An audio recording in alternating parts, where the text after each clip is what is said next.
Bonjour, bonjour à tous, bonjour à toutes. Merci de rester fidèles à 4TV. Un second temps de parole consacré au municipal, à la politique, puisque la porte-parole de La République En Marche est avec nous ce matin. Amina Hariti, d'abord, bienvenue, bonjour et bonne année. Merci Camar, bonjour Anne-Constance, bonjour à toutes et à tous. Et effectivement, bonne année parce qu'on ne s'est pas encore vu depuis. Et donc, meilleurs vœux, plein de bonnes choses pour nous à Mayotte ici. Voilà. Voilà. Amina Hariti, on est au cœur de ces campagnes électorales municipales 2020.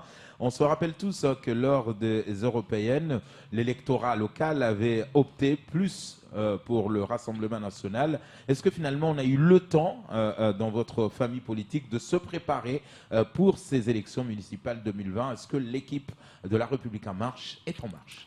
Alors juste pour revenir sur les européennes, je rappelle encore, ce sont des élections européenne qui Bien ne sûr. concernait pas forcément directement les Mahorais, qui ne se sentaient pas, ils ne voyaient pas en fait en quoi l'Europe pouvait être quelque chose qui leur permettait d'avancer quotidiennement. Donc on a fait ce travail-là dans un premier temps. Effectivement, on a eu les résultats qu'on a connus, mais je rappelle encore sur les résultats, on est un parti très jeune, on a fait 8%, on aurait pu faire beaucoup moins, mais ça montre quand même qu'il y a eu une démarche qui a été entreprise et qui a quand même été entendue à minima. Aujourd'hui, nous sommes plusieurs mois après, nous sommes à l'approche des municipales. Bien évidemment que nous avons beaucoup travaillé, nous avons beaucoup avancé, notamment sur le terrain, parce qu'encore une fois, qu'est-ce qui ressort souvent, c'est que beaucoup de gens ne se sentent pas entendus, compris. Donc l'idée, c'était aussi d'aller auprès des Mahorais, leur expliquer un peu la démarche, leur expliquer aussi ce qui est en train d'être fait par le gouvernement et en quoi, justement, on avance avec La République En Marche, en tout cas avec ce gouvernement actuellement en place. On le sait, elle a été la première à être investie, La République En Marche. On parle de Rouki Aladji dans le sud de Mayotte. Est-ce que finalement, il y a d'autres candidats qui sont déjà investis officiellement depuis Paris? Effectivement, donc il y a quelques semaines de cela, il y a la commune de Mtsamboro qui a été investie, il y a la commune de Mamoudzou qui a obtenu le soutien de La République En Marche. Donc Aruna Kolo et Mohamed Majed. Exactement. Et donc là, aujourd'hui, on en est à un stade où les commissions ne sont pas complètement terminées parce que la décision finale revient à la CENI, la Commission nationale d'investiture. Donc il y a encore une ou deux sessions d'ici la fin. Anne-Constance Onguena période. a une question à vous poser, Amina Hariti. Alors 17 communes, 3 candidats investis, Mamoudzou et puis Msamboro, ce sont les deux communes pour l'instant où il y a le plus de listes qui vont s'affronter le 15 mars. On parle de 80 finalement listes qui pourraient être déposées au final. Et La République En Marche aura des candidats investis dans combien de communes finalement? Pour vous, ça serait quoi le rêve? Alors, l'idée, on est encore une fois, moi je préfère être dans la mesure vraiment raisonnable, pas partir, on veut être dans 17 communes, c'est absolument pas notre objectif. En tout cas, on espère être dans des communes où on pourra travailler, avec lesquelles on pourra travailler. Donc l'idée, c'est d'ouvrir au maximum. Donc on parle d'investiture, on parle de soutien, il y a également ce qu'on appelle les orientations de vote. Donc l'objectif, c'est de travailler avec le maximum d'élus, maximum de maires, qui nous permettront de mettre en œuvre cette politique qui est mise actuellement en place par le gouvernement pour que Mayotte puisse en sortir gagnante. Alors Ahmed Darweshi, qui est un candidat à Aqua et qui est considéré comme La République En Marche compatible, qu'est-ce qui va se passer? Comment est-ce qu'une décision peut être prise s'agissant de ce maire sortant qui a un bon bilan dans une commune du Nord? Comment ça se passe? Alors l'idée, c'est qu'on approche les candidats, quels qu'ils soient, ou alors c'est eux qui nous approchent. En fonction, tout dépend en fait des circonstances. Effectivement, on a eu à discuter avec la commune d'Aqua. Pour l'instant, rien n'a été arrêté. Mais encore une fois, si le maire venait à décider de travailler avec nous, il ne s'agit pas d'investiture mais en tout cas montrer une volonté de vouloir avancer avec nous, et pourquoi pas. D'ailleurs, je pense qu'il s'oriente plutôt vers ça. Donc encore une fois, d'autres communes ont émis ce souhait-là. Donc nous, on est vraiment ouverts. On n'a pas cette ambition de dire on veut que des gens de La République En Marche. On a ce qu'on appelle le LRE, c'est-à-dire la République ensemble.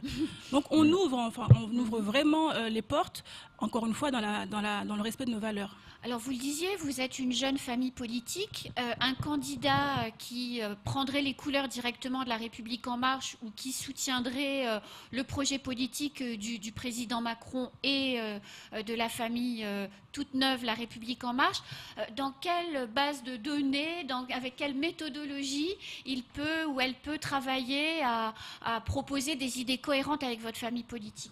Alors justement, ça fait encore une fois que très longtemps, enfin quelques mois, qu'on travaille justement là-dessus. On avait commencé à travailler sur notre projet de la République en marche ici à Mayotte. Il est encore en train d'être construit. Vous savez, les circonstances évoluent. Et aujourd'hui, on a au niveau du parti, au niveau national, recensé des projets qui fonctionnaient, qui avaient été mis en place dans différents territoires, différentes communes. Et on s'est dit pourquoi pas les recenser et les proposer à nos candidats. Ils ont fait leurs preuves, donc il y a une ingénierie qui a été mise en place, une logistique que l'on connaît, que l'on maîtrise. Donc il suffira pour nos candidats de voir en fonction des réalités de leur territoire quel projet pourrait justement faire avancer leur programme, faire avancer les choses dans leur territoire. Donc ça s'appelle le meilleur pour nos communes. Donc c'est 300 projets qui marchent. Donc j'ai amené le fascicule ici, si vous pouvez le montrer. Donc voilà. Donc l'idée, c'est justement de travailler avec nos candidats sur ces projets et puis leur proposer un panel de choses qui pourraient mettre en place. Et parmi les 80 listes, on ne sait pas combien iront à terme parce que c'est difficile de faire une liste, d'aller au bout et de financer une campagne. Celles et ceux qui se posent la question, ah bah oui, la République en marche, ça me dit bien, comment ils peuvent avoir accès au contenu de cet ouvrage? Alors ils peuvent aller sur le site de la République en marche ou alors directement faire appel à nous parce qu'encore une fois, il y a le site, il y a les démarches, mais après une fois que nous on est sur place, donc on pourra encore plus les aiguiller, les conseiller, les renseigner sur ce qu'ils souhaitent faire. Alors lors de votre dernier passage ici à Amina Ariti, vous nous disiez justement, il y a des gens qui aimeraient aujourd'hui prendre cette adhésion au sein de la République en marche. Vous n'avez toujours pas de permanence, de bureau, et pourtant les gens sont demandeurs, vous nous le disiez. Est-ce que cette partie-là, vous l'avez fait évoluer? Alors on y travaille, vous savez, encore une fois, moi quand j'ai été nommée référente, je ne savais pas du tout où j'allais. En fait, j'ai compris les enjeux, donc je me suis dit pourquoi pas tenter. Et en fait, une fois, on a dû travailler en fait, sur le terrain, trouver nos marques, trouver notre vitesse de croisière. Effectivement, la question de la permanence est souvent posée. Donc on est en train de travailler avec le siège, à voir comment on peut obtenir cette permanence. Également, il y a la question des cartes, parce qu'encore une fois, on sait qu'à Mayotte, quand on est dans un parti politique, on a cette carte d'adhérents. Et je sais que beaucoup de gens m'interpellent, je veux ma carte. Donc ils ne pensent pas adhésion, ils pensent tout de suite carte de la République en marche. Donc en fait, c'est des choses qu'on est en train de mettre en place, qui n'ont peut-être pas le même écho dans d'autres territoires, mais à Mayotte, en fait, on sait que c'est des choses qui comptent, donc on est en train d'y travailler. Je pense que d'ici le premier semestre, on aura trouvé des solutions. Alors, on le sait, à Mamoudzou, aujourd'hui, on nous parle de 11 listes, de 12 listes parfois.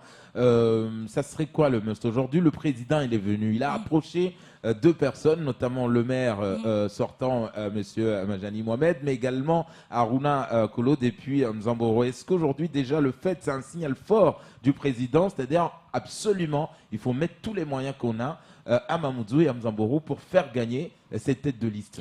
Alors, il n'en a pas approché que ces deux-là, il en Oui, a approché bien évidemment. d'autres, il est allé chez ces deux-là, bien évidemment, pour préciser. Mais aujourd'hui, encore une fois, on est dans une démarche constructive. Donc, on ne va pas partir dans des choses démesurées. On a 3 candidats, donc 2 investis et 1 soutenu. On va déjà effectivement faire en sorte que ces 3 candidats-là puissent aller au bout de la campagne et puissent sortir gagnants de ces élections. Mais encore une fois, on n'exclut pas que d'ici les élections, les choses évoluent et que d'autres candidats veulent se joindre à nous. Donc nous, on est preneurs. S'agissant de votre projet pour les municipales, le regard que porte la République en marche sur la violence des jeunes, c'est lequel? Parce qu'encore ce matin, on voit il y a des caillassages partout. C'est un mal qui ronge la société mahoraise. Vous portez quel regard là-dessus, Amina? Alors, vous connaissez mon engagement auprès de la jeunesse mahoraise. Donc, ce sont des questions qui me préoccupent énormément et que je ne manque pas de faire remonter. Donc, récemment, c'est pas forcément dans cette mesure-là, mais ça participe au fait de faire en sorte que notre jeunesse ait des perspectives positives. C'est-à-dire qu'on est une jeunesse aujourd'hui qui ne se sente pas désœuvrée, qui se sentent reconnus, qui se sentent... comment dire, parce qu'en fait, ce qui leur manque, c'est de dire on ne nous reconnaît pas, on n'a pas de considération. Donc encore une fois, c'est de partir de ceux qui n'ont rien aujourd'hui, aucune attache, aucun point de repère, faire en sorte que ceux-là puissent trouver des perspectives, en fait, notamment via les associations, parce qu'encore une fois, moi, je mise énormément sur les associations, parce que je pense que sur tous les territoires, toutes les communes, elles font un travail extraordinaire, qui souvent, malheureusement, n'est pas suffisamment mis en valeur et qui n'ont pas forcément les moyens. Donc, les associations, aujourd'hui, jouent un peu ce rôle de catalyseur, en fait, par rapport à cette violence. Donc, donnons les moyens aux associations pour qu'elles puissent faire ce travail. Maintenant, encore une fois, moi, je pense par du principe que les familles doivent également être remis au cœur des dispositifs qui sont mis en place. Parce qu'un enfant, il est rattaché prioritairement à une famille.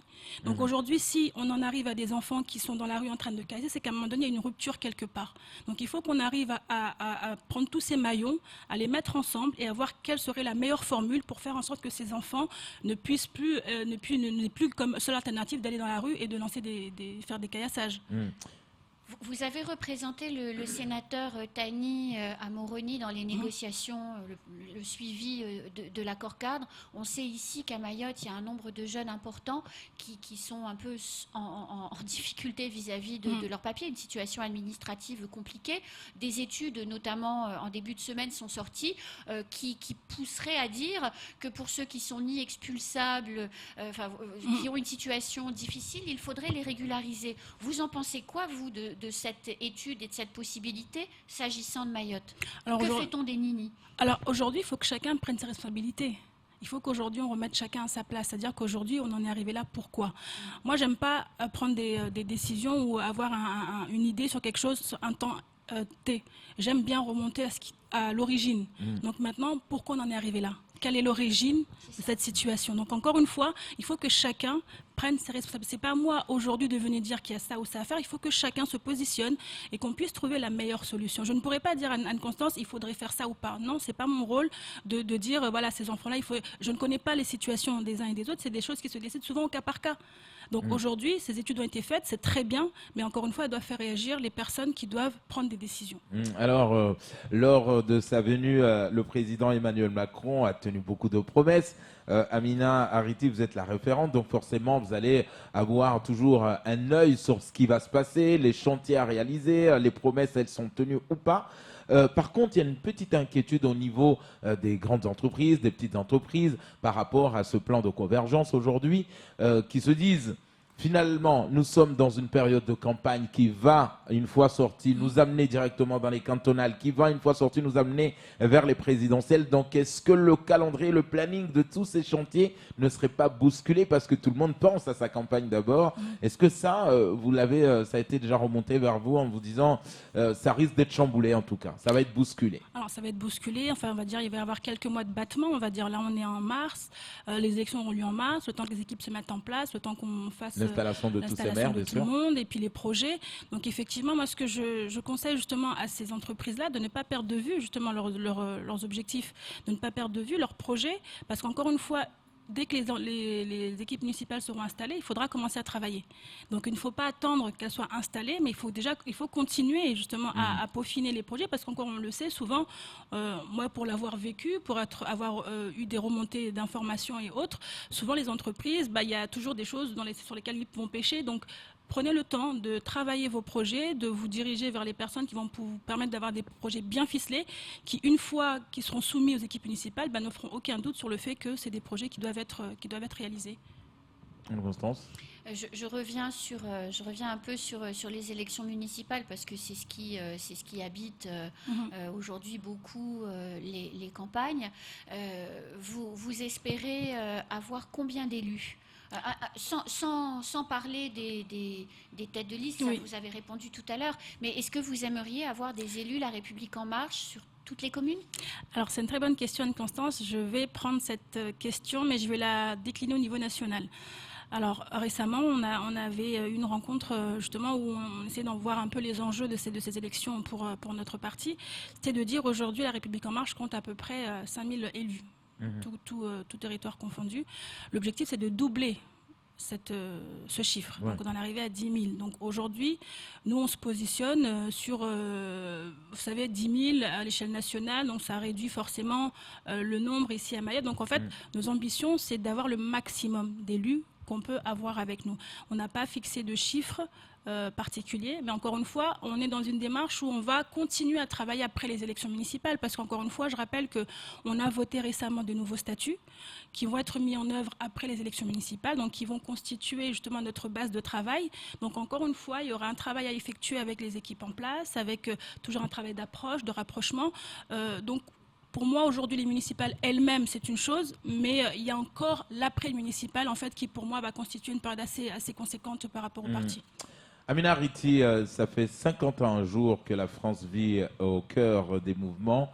Les intersyndicales, les syndicats ne lâchent pas l'affaire et pourtant le gouvernement a fixé son cap par rapport à cette nouvelle réforme. À Mayotte, l'intersyndicale également, le disait d'ailleurs Rivo hier sur ce plateau, vouloir continuer également le mouvement. Vous, référente de La République En Marche, quel est le message que vous aurez aimé aujourd'hui passer, en tout cas, à toutes ces formations syndicales, peut-être pour les rassurer? Est-ce que finalement, oui ou non, on doit continuer? Est-ce qu'on doit faire confiance à ce cap fixé par le gouvernement? Alors encore une fois, une très bonne question, Kamar.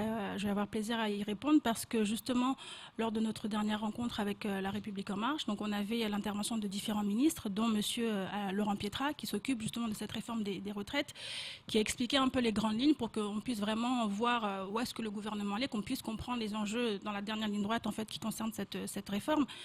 Je n'ai pas pu m'empêcher d'aller l'interpeller à la fin. Vous me connaissez, voilà. Ouais. Et je lui ai dit, monsieur le ministre, j'entends bien tout ce que vous dites, sauf que nous, à Mayotte, on est encore très loin. Et que cette réforme, c'est une très bonne chose, effectivement, sauf que nous, à Mayotte, c'est des choses qui ne font pas forcément écho, tant on est loin, loin, loin du compte.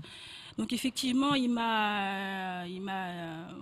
j'ai échangé avec ses collaborateurs, il m'a renvoyé vers ses collaborateurs. Donc je leur ai dit qu'en rentrant à Mayotte, donc là je suis rentrée il n'y a pas très longtemps, donc je vais prendre attache avec les différents syndicats. C'est prévu, j'avais prévu de le faire la semaine prochaine, mais bon là je l'annonce, pour discuter avec eux des orientations qu'il faudrait prendre concernant Mayotte. Donc je me suis engagée à ça.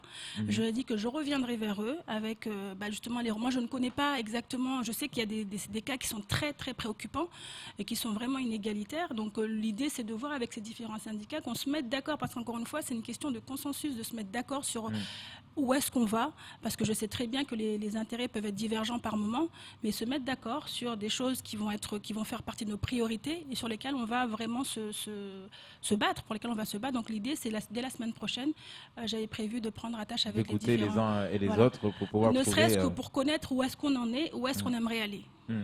Anne-Constance Onguena pour la dernière question. Carla Balthus, justement, sur le plateau, disait que la plus petite retraite à Mayotte, pour une carrière complète, hein, évidemment, c'était 5 €. Elle expliquait aussi que les entreprises, dans le cas de la convergence des droits, auraient de grosses difficultés à pouvoir financer ce qu'il est nécessaire de financer pour permettre à ce que les retraites se mettent en place dans le cadre réglementaire national ici à Mayotte. Comment comptez-vous faire remonter aussi ces difficultés des entreprises? Alors, encore une fois, moi, mon inspiration en tant que référente, c'est effectivement de faire des remontées d'informations. Aujourd'hui, je n'ai pas accès à toutes les informations. Donc, encore une fois, j'en connais certaines parce qu'on est venu m'en faire part. J'invite en fait ceux et celles qui souhaiteraient justement faire connaître ces choses-là, parce que, encore une fois, je n'ai pas la science infuse. Donc, au contraire, je suis preneuse de tout ce qu'on pourra m'apporter comme élément pour que moi-même, je puisse également les faire remonter. Donc, effectivement, si les entreprises ont des choses à faire passer, je suis complètement ouverte et complètement disponible pour pouvoir le faire. Amina Riti, merci beaucoup d'être venue nous parler. Donc c'est vrai que, est-ce que ce bouquin, on le trouve déjà Alors il est disponible sur Internet, donc par voie dématérialisée sur le numérique. Donc après, n'hésitez pas, les équipes... Gratuit pour les adhérents. Gratuit pour les adhérents, on va... Mais écoutez, moi j'ai un exemplaire, mais encore une fois, vous savez, on est dans une démarche écolo, donc voilà, l'idée c'est pas forcément d'avoir plusieurs fascicules, mais de pouvoir y accéder. Donc sur la plateforme internet d'En Marche, voilà, on peut retrouver ces projets. Merci beaucoup Amina, et puis voilà, on vous souhaite une belle campagne, hein, puisque vous allez sillonner les communes où il y a ces candidats La République En Marche. Ah ben c'était tout pour ce second temps de parole.